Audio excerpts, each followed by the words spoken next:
Translation.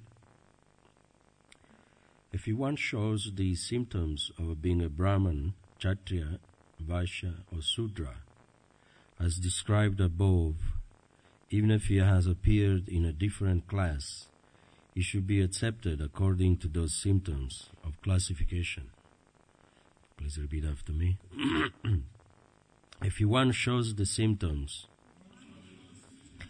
of being a Brahman, Kshatriya, Vaishya, or Sudra, as described above, even if he has appeared in a different class, he should be accepted according to those symptoms of classification. Is Maharaj here? Oh, can make it. Purport by Srila Prabhupada.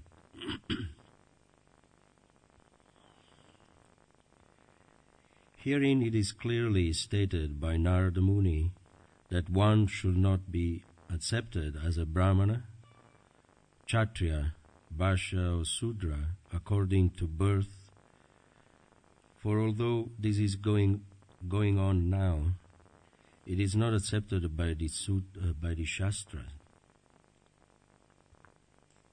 As stated in Bhagavad Gita 4.13, what's the verse 4.13?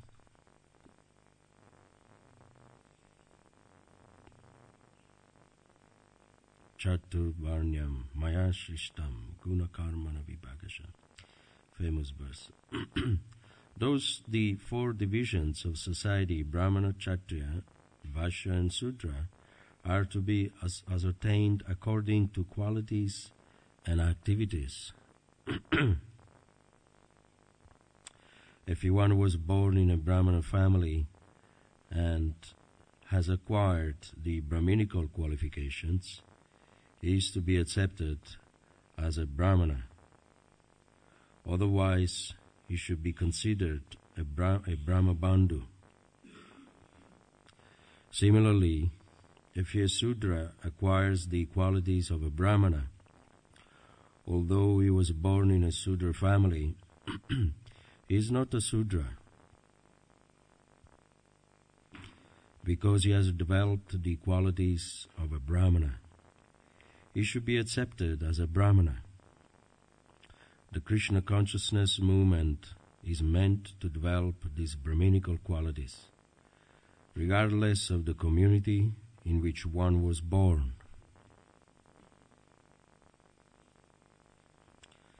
If one develops the qualities of a Brahmana, he should be accepted as a Brahmana.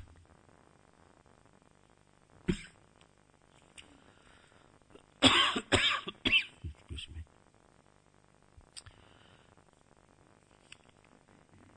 And he then may be offered the order of sannyas. Unless one is qualified in terms of the Brahminical symptoms, one cannot take sannyas. In designating a person a Brahmana, Kshatriya, Vaishya or Sudra, birth is not essential symptom. This understanding is very important. Hearing Narada Muni distinctly says that one may be accepted according to the caste of his birth, if he has corresponding qualifications, but otherwise he should not. One who has attained the qualifications of a Brahmana, regardless of where he was born, should be accepted as a Brahmana. Similarly, if one has developed the qualities of a Sudra or a Chandala, regardless of where he was born, he should be accepted in terms of those symptoms. And the purport. Thus end the Bhaktivedanta purports of the 7th canto, 11th chapter of the Srimad Bhagavatam, entitled The Perfect Society for Social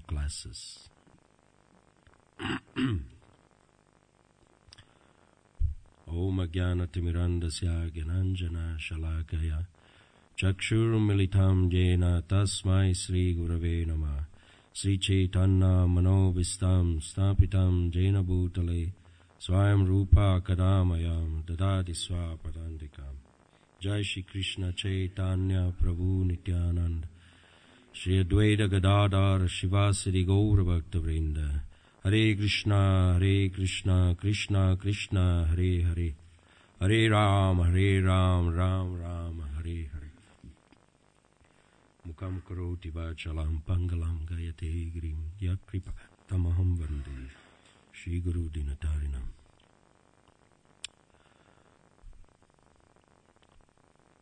Vanchagalpa Tarubhyascha Kripa Sindhu Vyaevacha Paditanam Pavanebhyo Vaishnavebhyo Namo Namah.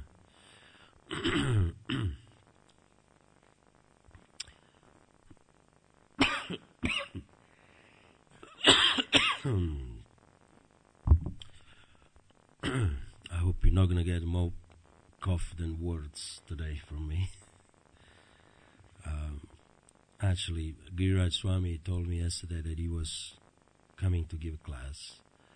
And I was very happy because I was on the schedule and I'm not fully recovered. And he said, but please be there on standby. So I trusted him that he would come. and I didn't even have a glance at this verse, which I'm not very much taught or learned on this topic of the four classes of the society, but I may try to say a little something, and then the rest perhaps could be filled by perhaps Gauri Prabhu is much more qualified than me. He can talk very nicely on this. If one shows the symptoms of being a Brahman, Kshatriya, Vaishya or Sudra, as described above, even if he has appeared in a different class, he should be accepted according to those symptoms of classification. So this is the Narada Muni verdict statement declaring that sorry, is it possible to have a little bit of turmeric? I put on my, then it'll stop me coughing. No, turmeric powder, just a little bit. Yeah, a little bit, very little.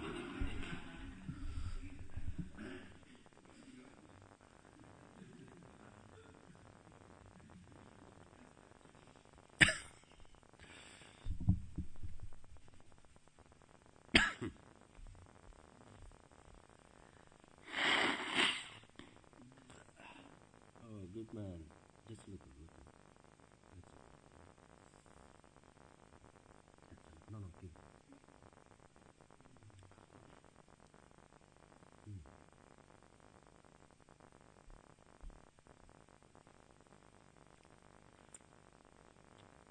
It stops coughing. That's what they say.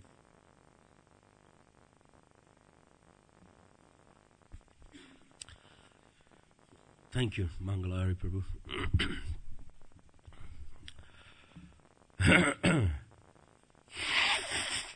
So, Narada Muni is making this statement that it is not by birth that will determine who you are, how you're going to be, what you're going to be, but it's from the internal development, the habit. It's by guna and karma. We can cultivate the habit, different habits that we have in the mode of goodness, in the mode of passion, in the mode of ignorance. And that's how the habitude, the habits of the living entity, they become manifest. When they're touched by the modes, then you can tell that that person is maneuvered by a particular influence.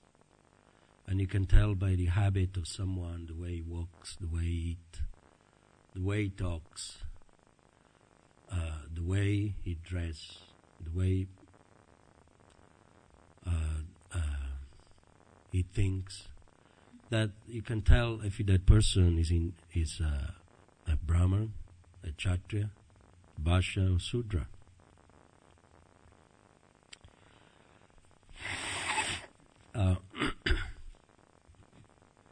Very often we tend to look at the external. Oh, did you hear such and such? He used to be a fool. He's a barrister now. We tended to judge people by the way they look, and the way, like when I was a child, there was a boy who was in my boarding school. He was a kind of progeny, very good in music and intelligent, but was also in some way deficient in the way he used to talk, his behavior. And so we, for 3-4 years, we had an idea about his character. But when I reached the age of 20, I met some of my friends, and we got together. And one of them said, "Did you hear such and such? Do you remember him?"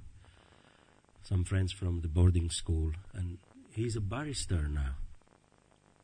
And the other one, "No, I can't believe that." It was very difficult to. This is the condescending mentality. When we project, we cast out an opinion about someone just on a very short observation. And we think that that person, that's the way it is.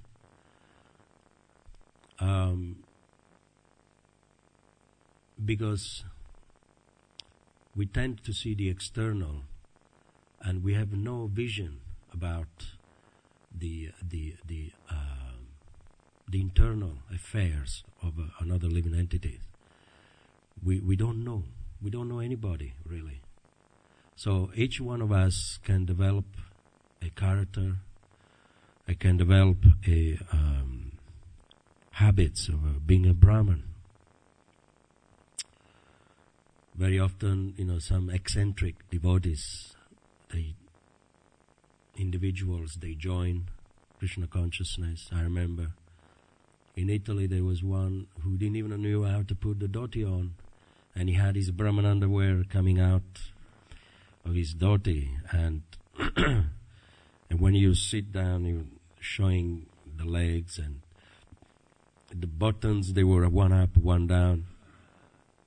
Later on, he became the temple president of beloved Vrindavan. Samba, his name was. We don't know. And he was like seen, as very eccentric, and you can say insignificant bhakta, like any other bhakta. But he was, he developed very nicely with the help of Shastra and devotees. He preached nicely, he spoke nicely, and he became temple president. So very often, to observe someone is not, like Prabhupada says, it's a fool can be passed unobserved until he opens his mouth. Right? This is the statement. Or is something else? This is. So we can usually assess, even in any institutions, schools, you can assess actually the character of a person mainly by this main principle, by the way the person he talks. Because the way you talk, it actually defines the way you are, and illustrates the way you are thinking. The thoughts are an expression of your thoughts. The talk is an expression of your thoughts, and the thoughts are also created by the way you are, the habits that you have. So you can tell the character of someone on a certain high percentage by the way the person he talks. Usually also in meetings, the person who talks the best, is the most respected. The person who doesn't talk very well is usually derided, or people, they don't pay attention. Right? It's a common behavior. Someone becomes a great politician, not because just the way it looks like. I mean, the looking is also a contributing factor. You have to have, a good presence. They say stage presence to be a prime minister. I remember before George Bush, the son, not the father, he was elected, there was some worry. The other politicians of the same party, they were wondering whether or not he would be qualified to represent America because he's too short. I read it on the paper, and we have to have an exemplary man, good-looking, IQ, to be the man of the world. Because to be a president of America, you are leading the world. So mostly the person is understood to be either a Brahman, Kshatriya, Vaishya, or Sudra, mostly the way he talks. And then there are different types of behavior also. The way he walks, the way he dresses, his desires. We all have different desires. Actually, guna and karma. Karma means, the guna means the modes that is governing you, and the karma are also the desire they're chasing you from previous lives.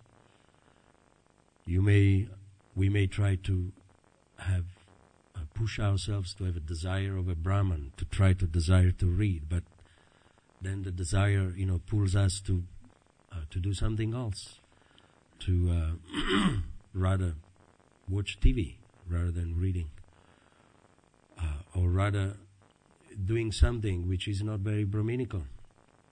So the desires, karma, guna and karma, they pull the soul, the conditioned souls, under the modes where he is said to be. So therefore, it is not by birth, just because someone is born in a Brahmana family, he's said to be a Brahman. But it's by guna and karma, by the quality that the person develops. So we should not, like Narada Muni bewares the readers of the Bhagavatam, that don't judge someone the way he looks and the place where he come from, where he was born, either if he's black or white, Chinese or Hindu. There is a statement that is actually guarding us. One of the offenses is to see a Vaishnav who is a provenient from a particular place. How does it go? I forgot the verse now. Vaishnavi Jati Buddhi or something. Naramat. How does he start? Arche Vishnu Shilanam. Let's go. Arche Vishnu Shilanam. Did you know the verse, Gauri? Prabhu, I'm talking about. Arche Vishnu, one should not see the deities as marble, a Vaishnava coming from a particular place, Charanamrita as a ordinary water, the Guru as ordinary person, Arche Vishnu Shilanam, Guru Matir, Nara Vaishnava, Nara Jadi Buddhir, something like that. That Nara, the intelligence of such a person, of such observer, is already residing in hell. Nara means hell. If you see the deities as made out of stone or wood, or if you see a guru as an ordinary person, Guru Vaishnavi, even a Vaishnavas, Vaishnava Jati Buddhir, that Jati that is born from a particular place, coming from a particular caste, the Charanamrita as ordinary water. So this is an offensive mentality. Therefore, a person who is coming from maybe a very simple, meager, simplistic family, he can actually become a Brahmin.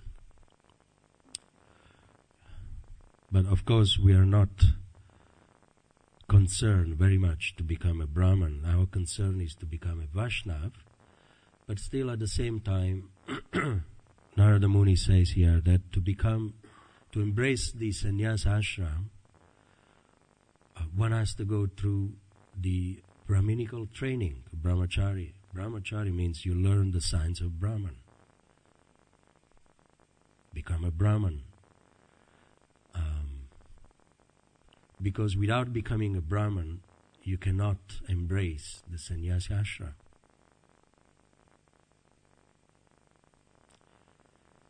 Brahminical qualities are a shield of protection for a person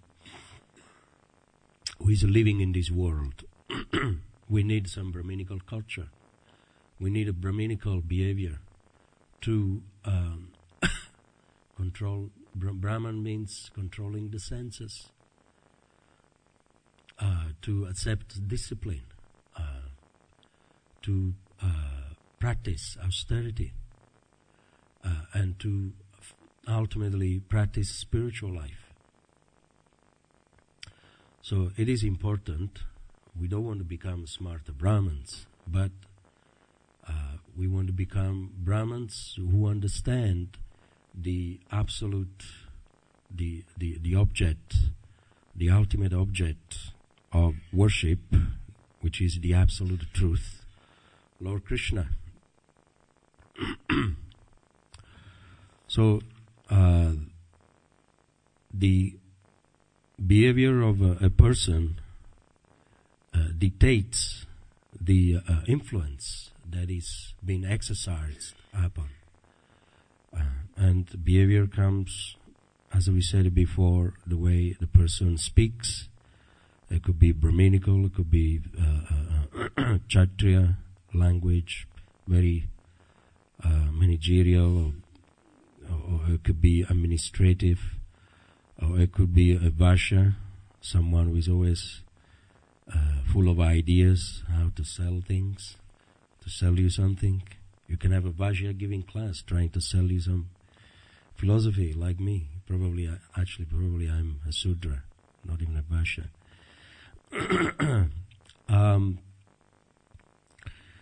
So the desires that we have are the testimony of what we are. We are made out of desires that we have.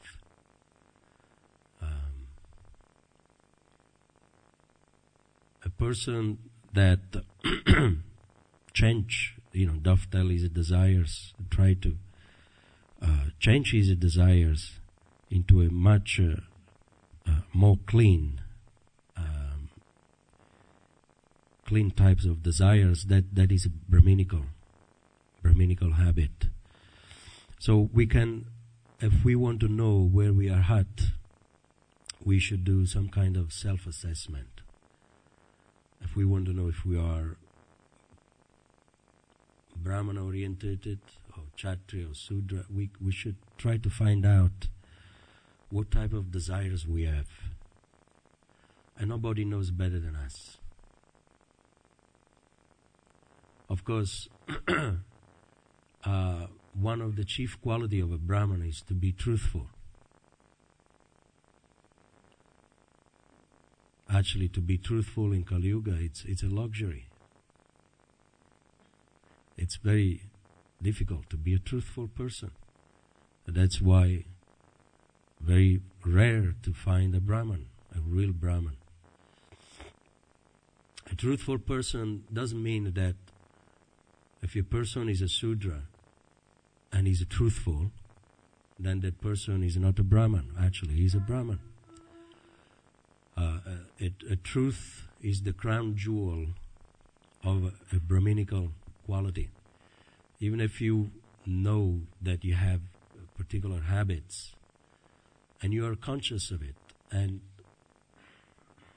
we declare it, we know, that's the way I'm made of.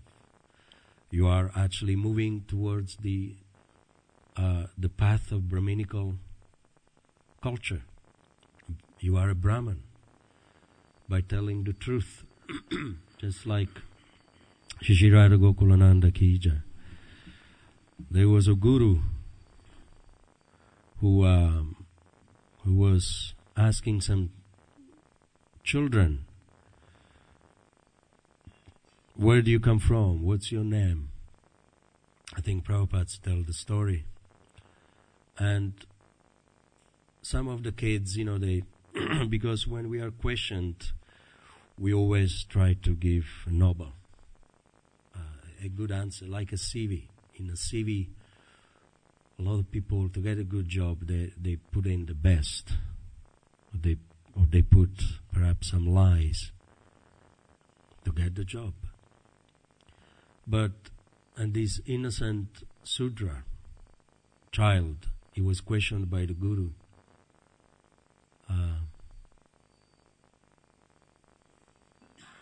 Who is your father? Who is your mother? He said, who is your father? And did he say, who is your father or who is your mother? Something like that. And then he said, my mother, I don't know who is my father because my mother is a prostitute. Something like that. Correct me if I am. And then the Guru said, you are a Brahman. For a person, it's embarrassing. I'm not going to go around telling people that my mother is a prostitute. But that was the truth. Even though he was from a low class family. But the Guru said, you are a Brahman. By the characteristic of this principle of truth, one is safe. This is the greatest shield. And truth is from humility. Unless we are humble, the truth won't come out. Because pride tries to make us covering things up. We try to cover our internal habit. We don't want anybody to know what is inside me. Like who was Tamal Krishna Maharaj once, he was giving a talk. It was very interesting. He said, usually if you are in a room alone, and if you are someone is spying on you, then you will see how many strange things you do, and that's what you are. So when we are socializing with people, we put on the best behavior. We the pride sometimes tries to cover up all our deficiencies, and we put on a brave face. We try to speak intelligently, because nobody wants to be seen as a fool, and nobody wants to disclose their internal, private habit. But the habit actually it constitutes what we are. So self-assessment is actually a good exercise to see if we are Brahmins, Kshatriya, Vaishya or Sudra.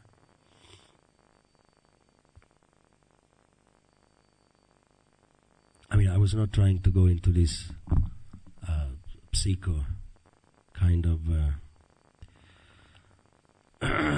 philosophy, but this is just a little. It's something, a little reflection that I just had after reading this purport, and I shared it with you. I think we stop here now, and we'll leave 10 minutes for any discussions or questions.